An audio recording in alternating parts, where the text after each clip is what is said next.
topic of this video is going to be the flags debate. It's something that's been cropping up in recent weeks, so I thought it's about time I talk about it. Just seen a video from BBC Newsnight interviewing Big John Fisher. Now, honestly, I don't know the guy. Apparently, he's a big presence on social media, and I really don't know much about him. I assume he does food samples on TikTok or something like that. But anyway, it was kind of an interesting interview.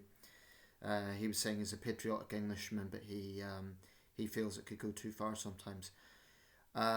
So I want to just give my thoughts on this. I'm going to just put my cards on the table immediately, just in case anyone can't be bothered to watch the whole video. I think that the flags in of themselves, I say flags because it's the England flag and the UK flag, the flags in of themselves I don't think is a problem. They are our national flags. If you're in Scotland, obviously that would be the Saltire as well, the flag of St Andrew, or Wales, the flag of St David, and so on. But this particular debate's around the flag of St George and the UK flag. I think the flags in of themselves are not a problem. So let me just be very clear about that.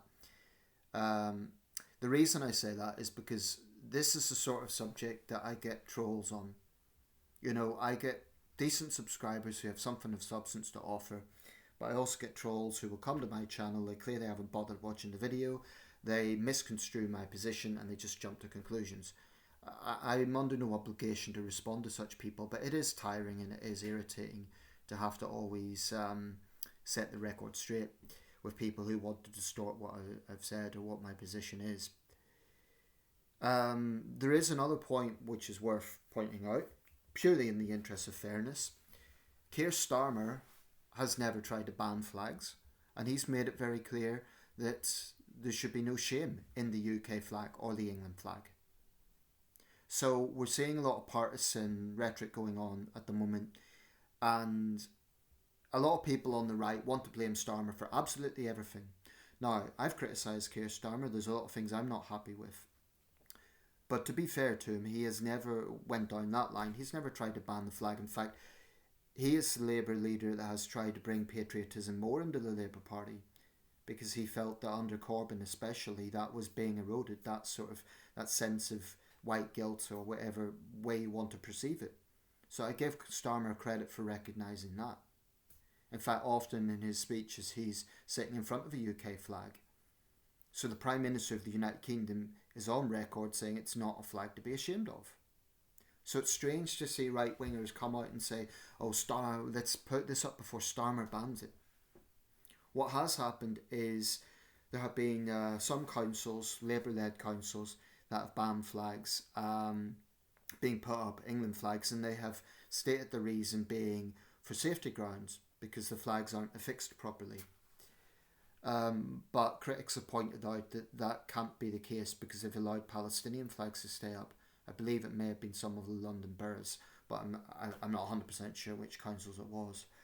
But regardless, even if it's overzealous Labour councils, that's not directly the fault of the Prime Minister. Sometimes decisions made at local government don't align with those made at national government level. So it's unfair to blame the Prime Minister for that. And particularly when the Prime Minister set the record straight. Not long ago, there was an infamous incident where a young girl was put out of the classroom because it was a day where students were asked to bring in their something cultural, and she came in dressed in the Union Jack, and she was asked to leave the classroom.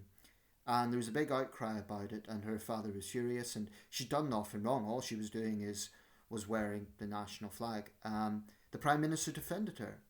So again, this flies in the face of those who accuse Starmer of all of this stuff. Starmer does deserve criticism in a lot of areas, but it should be fair criticism, and it should be accurate. Now, I've just seen an interview with John Fisher, aka Big John. Honestly, I don't really know the guy. I understand he's a TikToker and he does something to do with food, and he's just been talking about, so on BBC Newsnight, he was talking about his take on this. He said, I'm a patriotic Englishman, but even I don't want to see flags everywhere. And they were talking about the influence of social media on all these sort of debates. it's worth talking a little bit about St. George himself, because I wonder how many patriots actually know his background. I think it is relevant. I mean, if you're going to claim to be so patriotic, then you should at least do your homework and know a little bit about the patron saint you're celebrating. It seems reasonable to me. So let's look from Wikipedia. St. George died 23rd of April 303 AD. Also George of Lydda was an early Christian martyr who is venerated as a saint in Christianity. According to holy tradition, he was a soldier in the Roman army. St. George was of Palestinian origin, by his mother St. Polychronia and by his father St. Gerontios of Cappadocian Greek origin. He became a member of the Praetorian Guard for Roman Emperor Diocletian, but was sentenced to death for refusing to recant his Christian faith. So he was an early Christian martyr. He is one of the most venerated saints, heroes and megalomartyrs in Christianity, and he has been especially venerated as a military saint since the Crusades. He is respected by Christians, Druze, as well as some Muslims, as a martyr of monotheistic faith. In hagiography, the study of saints, he is immortalised in the legend of St. George and the Dragon as one of the most prominent military saints. In Roman Catholicism, he is also venerated as one of the 14 Holy Helpers. His feast day, St. George's Day, is traditionally celebrated on the 23rd of April.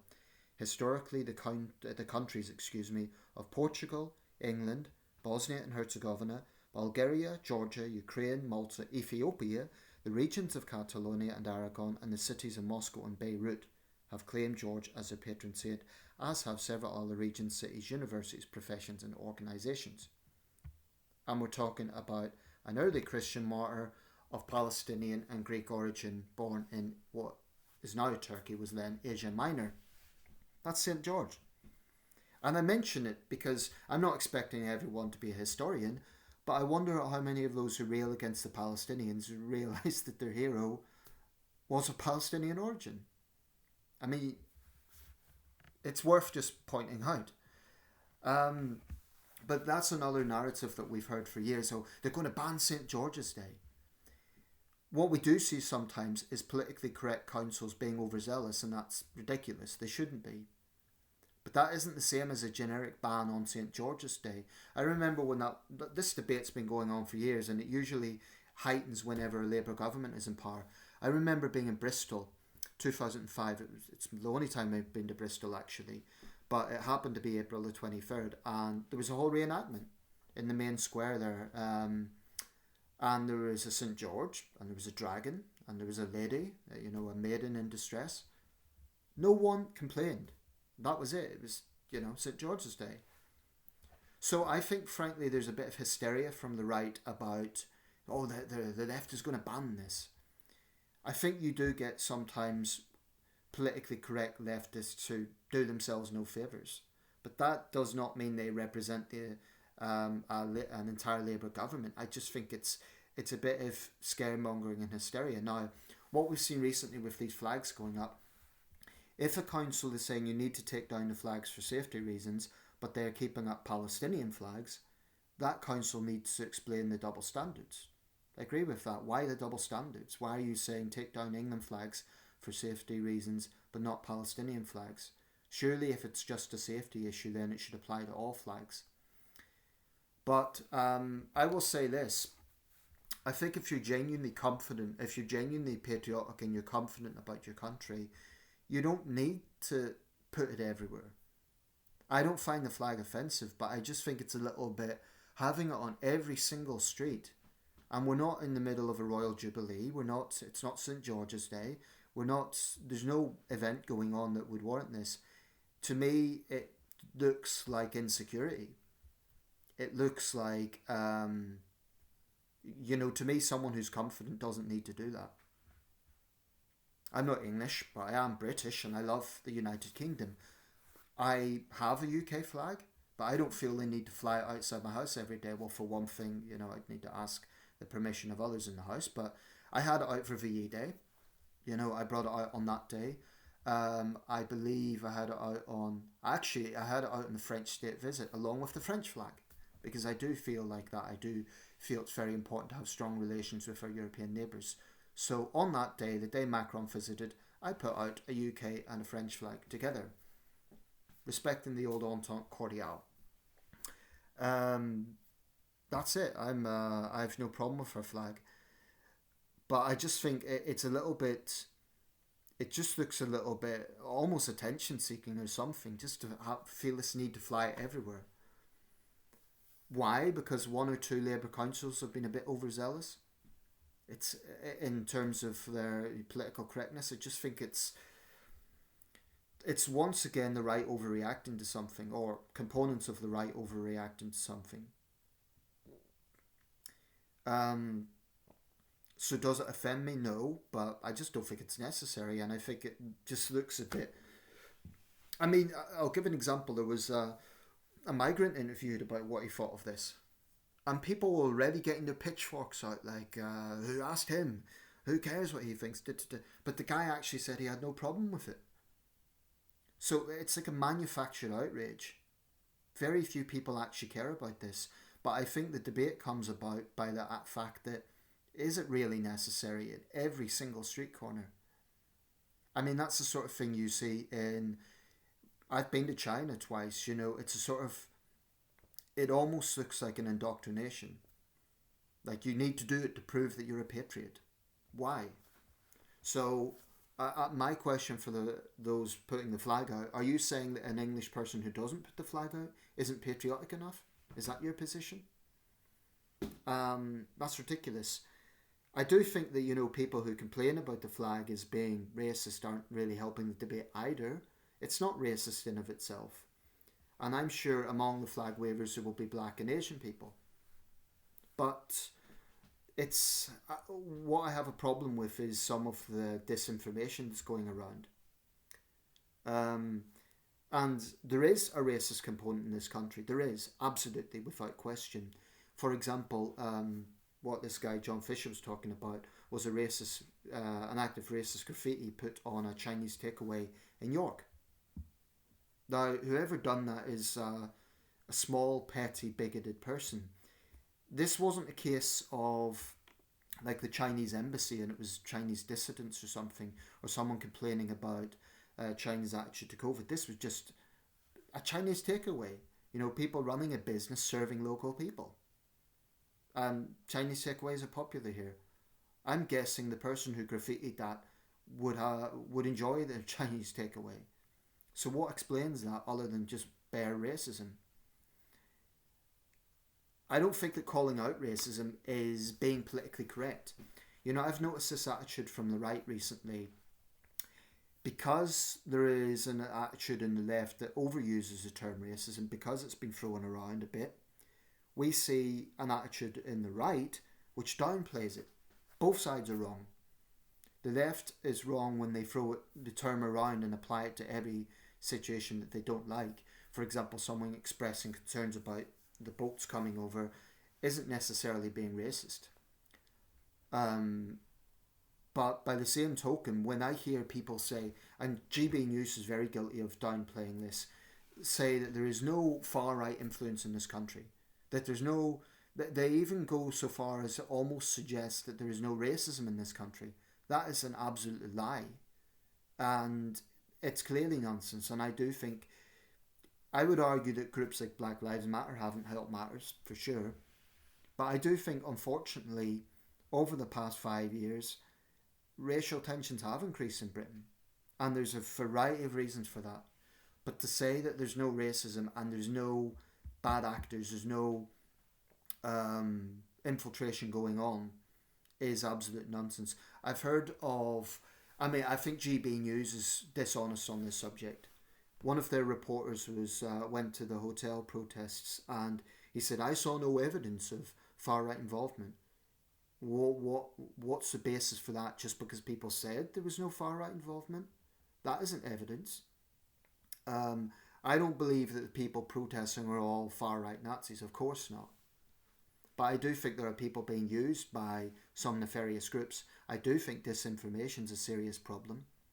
The internet has corners that are absolute cesspits of lies.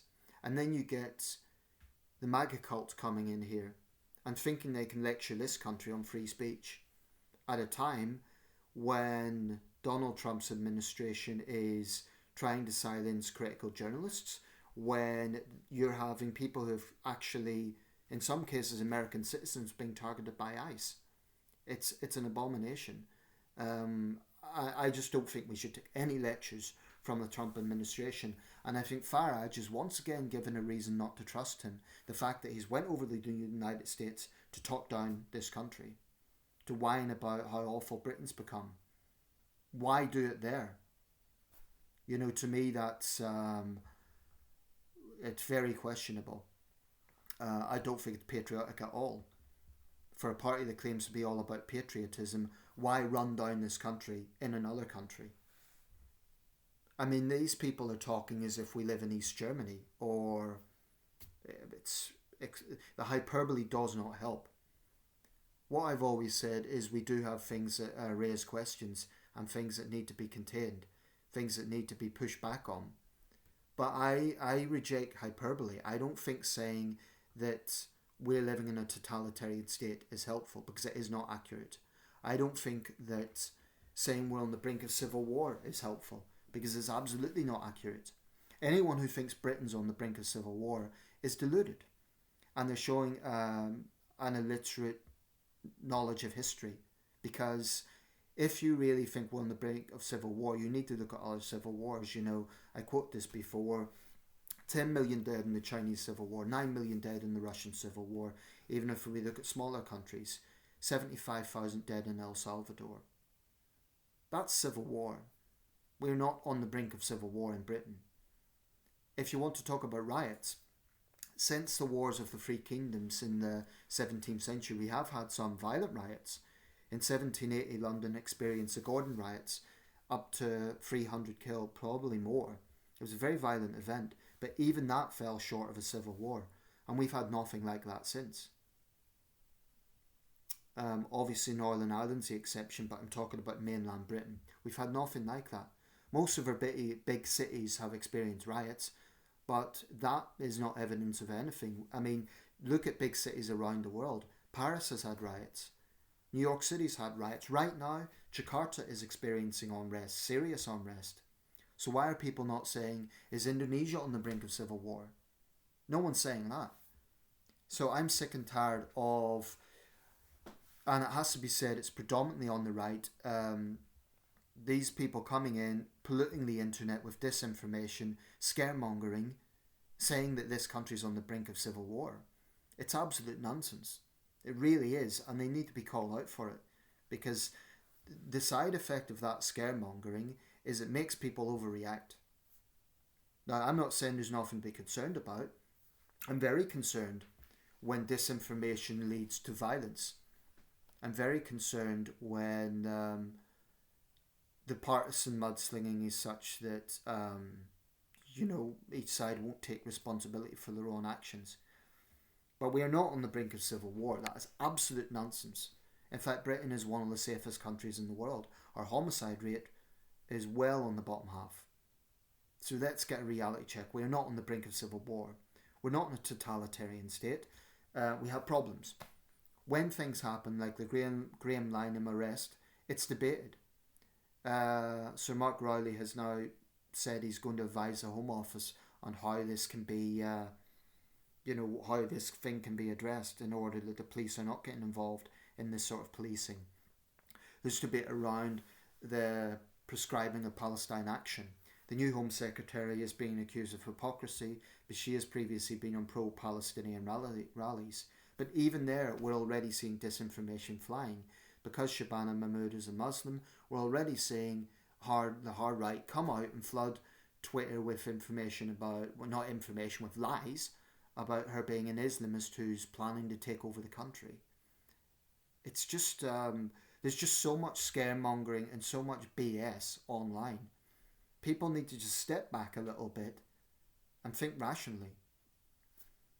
I really have no respect for these conspiracy nuts, and I'm calling them that, who just deliberately spread lies online. It's a very devious and very bad thing. I mean, that's why I have contempt for Elon Musk. When we saw riots last year, Musk, one of the most powerful men in the world, instead of helping to diffuse tensions, what does he do? He comes in and says Britain's in a civil war. The government's sending rioters off to the Falklands. Lies. Elon Musk is a liar. Donald Trump is a liar. Most of the MAGA cult are liars. We should not give these people any respect, and we certainly shouldn't take lectures from them. So what I want to do in my small way, and I know I can't compete with some of those channels, but at least it's something, is counter a little bit of that where I can. Because it does not help anyone. I'm not complacent. There are legitimate concerns out there. There's things that we need to really be wary of, and they shouldn't be allowed to get out of control. I mean, when legislation's passed, it's very hard to go back from. That's why, for example, if the government tries passing any legislation on so-called Islamophobia, we need to rein back on that. That would be a threat to free speech. So I'm not complacent about these things. What I'm saying is hyperbole doesn't help. It just doesn't. Especially when it's based on disinformation.